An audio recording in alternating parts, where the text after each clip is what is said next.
Mr. James, and it's based on a true story. Okay. Cool. Late night on the corner, you can hear him holler. Newspapers, buy a newspaper, get two in a ghetto for just $1. Dead presidents hanging out the window, feeling like the expectation is already set. Intersection backed up, but nobody's even blown a horn yet. Friday's local newspaper on late Thursday nights. First to see who did what, who's not beating charges, and who just might. Off top, I know I don't want a paper. Can't stand to read it on a weekly basis. Because a few times I do, I'm instantly drawn to the back pages, black faces, court cases. Will we ever hear the true storyline?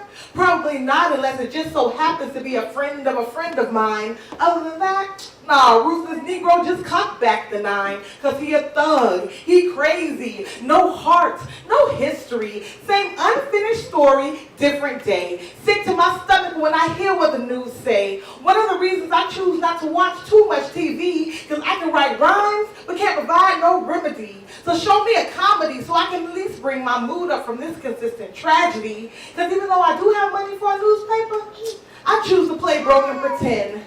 Silently dreading that moment of truth, right before I make that left turn and must look at him, wave, no thank you, and try to break that soul-piercing eye contact. My window slightly down, he shoots a paper through the crack. His lips part in a weak grin. I shamefully smile back.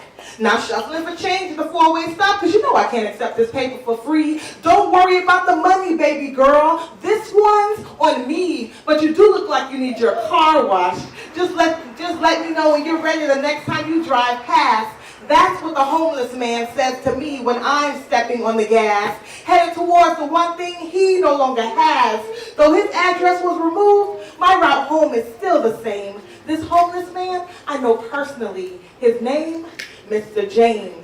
Veteran of the United States Armed Forces, now hustling newspapers that will most likely never report this. His story, 3 years ago, a nice house, working car, decent lady friend, nice neighbors watch their newborns grow up into little men, but car wash business, not going so well. No mystery, some act like it was destined to fail. Last conversation lingers on my brain, remember Mr. James saying, the VA gonna set me up with a job, civil service.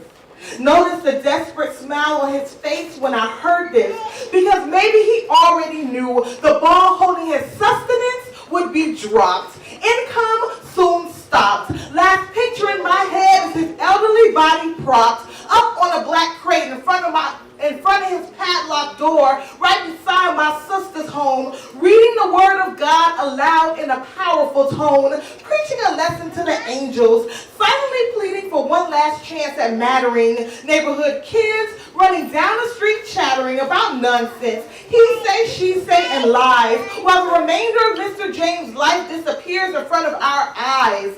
Things fall apart. A sight for my virgin pupils. Never witnessed this process before. Actually, knowing a homeless man because he used to live next door. No tattered cardboard sign in hand pleading help for the poor, just late night on the corner. You can hear him holler.